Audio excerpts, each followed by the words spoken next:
He's back. Good morning, good afternoon, good evening, my friends, and welcome to the Good News Reporters Podcast with your host, Dr. Ferman. He's still reading, studying, researching, and coming to you live straight from the number one book of all times, the best-selling book of all times, and at all times the number one book. Yes, the Bible. A spiritual book with physical stories, but still a spiritual book. Now, let us all welcome our modern day theologian, Dr. Ferman Felder.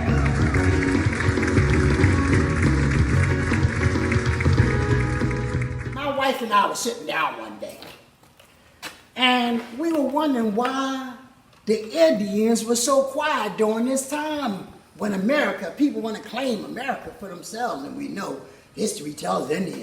I said, well, the Indian, a native Indian, why are they so quiet? So we done a little research. Come to find out, the Native American Indian got the largest casino out there in Arizona, bigger than Las Vegas. Combined some of them casinos, the Indians got them taken out, beat them by large margins. They own hotels, some of that Indian money. They made deals with the Confederates or somebody. I don't know who they made deal with. But I was wondering why the Indians were so quiet. And then they off in Arizona. Check this out. In Arizona, where the Indians and all those big people playing money, they said that the Indians are serving the Americans. Guess who the Americans are? Irish, Italian, Jewish, Polak, German, you name them. I tell you one thing, ain't nobody from Africa, ain't nobody black, ain't nobody from Haiti, ain't nobody from none of those places where there's colored people. They ain't even have Puerto Rico down there. None of them places. But the Indians are serving the Americans. I'm saying, well, isn't that twisted? Isn't the Indian the Native American? But they say that the Indians serve the Americans. You should look it up. You'll find out why the American Indian is so quiet during these issues. They got their reparation. Bye. God afternoon to all of you. Yes, it is a joyful time again. Yeah, I just love and enjoy. Hey, listen, I want to continue on to tell you what I was talking about earlier about giving. Now, I know I talk quite a bit about racism and things of that nature and the area that we in that are, it seems that way to me. Yeah, matter of fact, we got a guest here. The reason I'm out here, you hear that sound? Getting ready to change that garage motor or something like that. Now, like I said, little piece at a time to get this home ready to put it on the market. So, listen, what I was saying was, I was talking about giving and racism and stuff like that. But I tell you, like I said, the two sides is always two sides to a coin, up and down, no matter what. It's got to be two sides. So on the flip side of racism, when I was in prison, it was the people of North Carolina, right here in Rocky Mount. They sent me a scholarship. You ever heard of inmate scholarship? Man, that's how I got my doctor's degree. That's how I studied. I was able to study because somebody in this town, well, a group of people, I know it was Promise Ministries Incorporated, and I got my degree from the Bible Institute here in Rocky Mount. Well, they out in Goldsboro right now, but it was good people from Rocky Mount that paid for my education. They gave me years of study, giving, and all that giving that they gave me to study, to show myself approved unto God. Yeah, they good people. Now listen, remember I told you there's two kinds of, those two light-skinned people? Well, it had to be. the people who love God. Now, don't get me wrong, and I don't mean no harm. I don't think it was no screaming black preacher hollering in the pulpit to take up funds for education for inmates. But a good people here in Rocky Mount, North Carolina, they gave me, I think I studied 6 years, 8 years of study to earn my degree. And I'm grateful, even when we made our decisions to come down here from Philadelphia up north, that was one of the reasons we wanted to be able to give back. Now, we did our best to one church invite over in Nashville. The joy of the Lord. That's what I got the joy, yeah, down in my heart. And they invited us to the church, very small church, very small congregation. And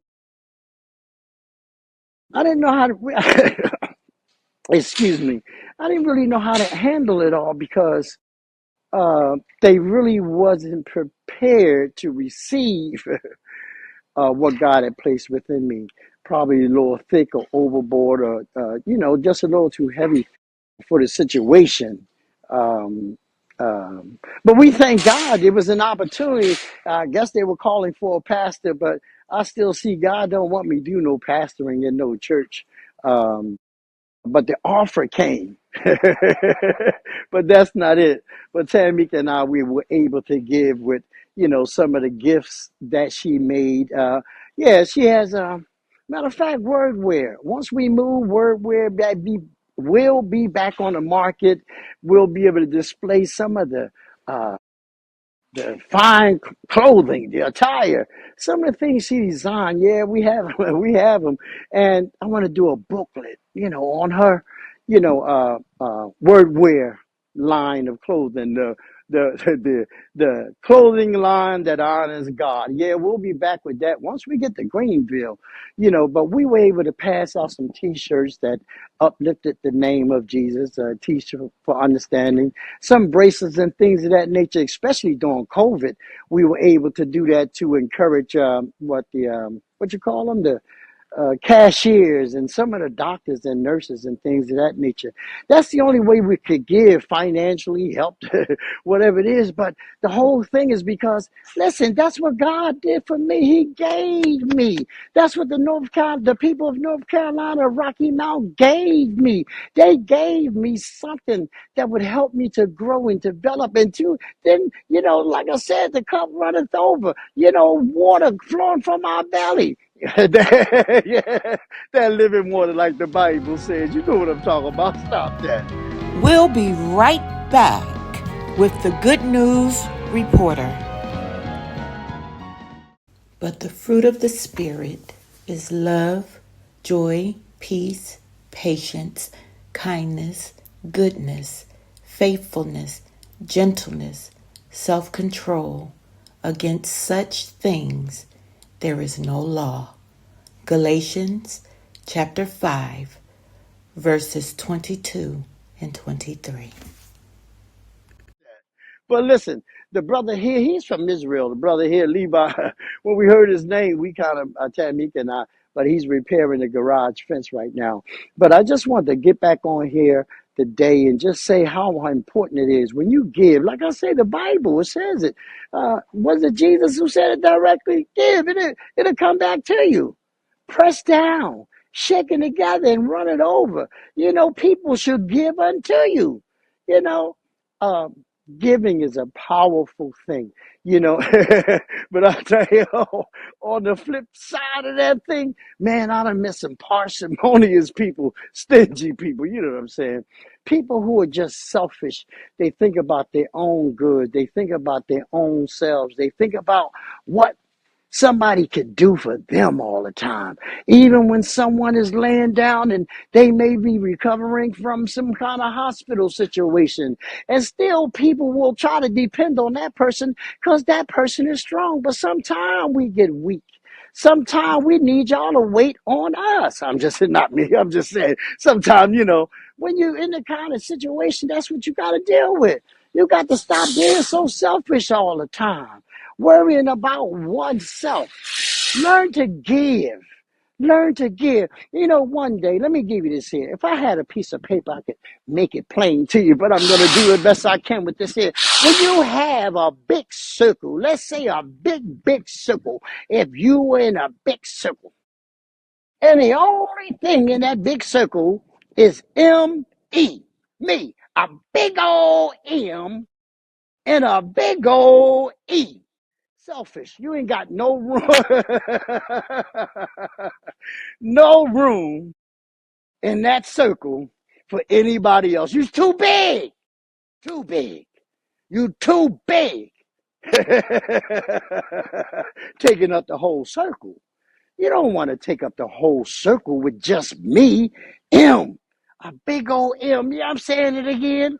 And a big old A. No, you got to begin to shrink oneself. Make room for somebody else. Don't be so selfish. Learn to serve someone else. Give someone else your time. Give someone a hug. Always waiting for a hug. Sometimes it's the wrong hug. Sometimes it's best to hug a cactus. Then sometimes you hug the wrong person and find yourself, what that young lady said, entangled in some stuff. But when we give, our attitude changes, our behavior changes, our thought pattern changes.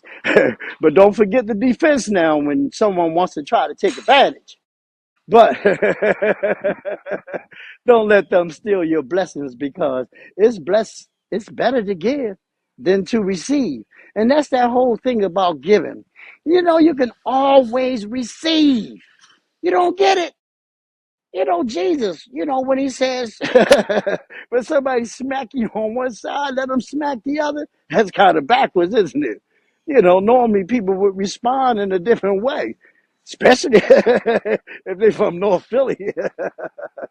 I'm just saying. You know, he says you have two pairs of shoes, give one to somebody else. Don't have two pairs of shoes.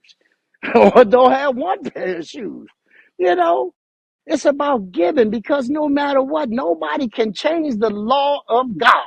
And let me tell you what that law of God is. That law is when you give, he says it'll come back to you. What? Why? I got to come back to you in $1,000,000? Got to come back to you in a boat or plane? Got to come to you in a wonderful trip? No, it could basically come to you in your good health. That you can breathe, take another breath of God's good, fresh air. Wonderful air. This is good. This is great. So what I'm saying, and listen, yeah, I remember even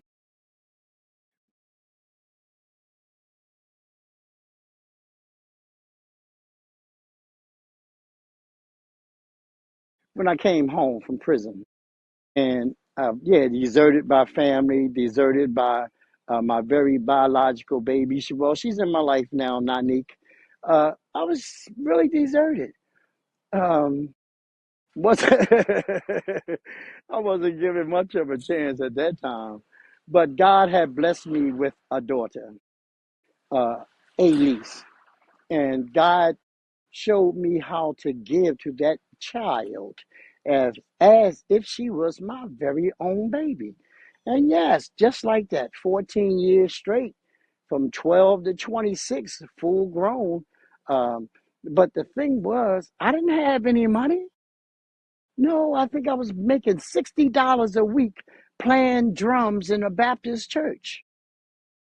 But God told me to give some of that to that child, to bless that child. She was fatherless also. So, of course, I could relate to what she was dealing with, you know. But what I'm saying is about giving. Now, no matter how much, and that my little baby girl gave, no matter what it is. You know, I felt like this is where I really felt. Dad already lived my life. I got plenty more to go, but I'm just saying at the time, I just want to help someone else grow and things of that nature, helping her to mature into a wonderful bride and a college student, college graduate, and things of that nature. So, but when we give, someone gave me education, give it back. Yeah, I do the best I can. Can we support? Yeah, if it's possible. But I'm just saying, these are the things. It's the law of God. This last time I'm going to repeat this. When you give, remember, it will come back to you no matter what you give. Don't give, don't give nobody no hate now. Don't do that. Because guess what? That'll come back to you too. But I'm just saying, we reap what we sow. Get that love. Give it to someone. Give, give, give them a hug. Give them a holy kiss. Not that I'm just saying, give them a holy kiss. But give someone something and watch God. Give God more time and watch what God do for you. Just give him some time. Give. So listen, I'm going to stop this right now, and I don't know how long I've been running my mouth, but I'm just saying, giving is good. And like I said, to come from the bottom, I'm talking about, now I'm going to repeat this some more. I'm talking about zombie land. When I was paroled to zombie land, Pennsylvania, USA. Yeah, Philadelphia, Kensington. I had to stay there for a minute. But look at what God would do because, yeah, hey, look, I gave till my life. Hey, look, God bless you all. I see you, brothers and sisters.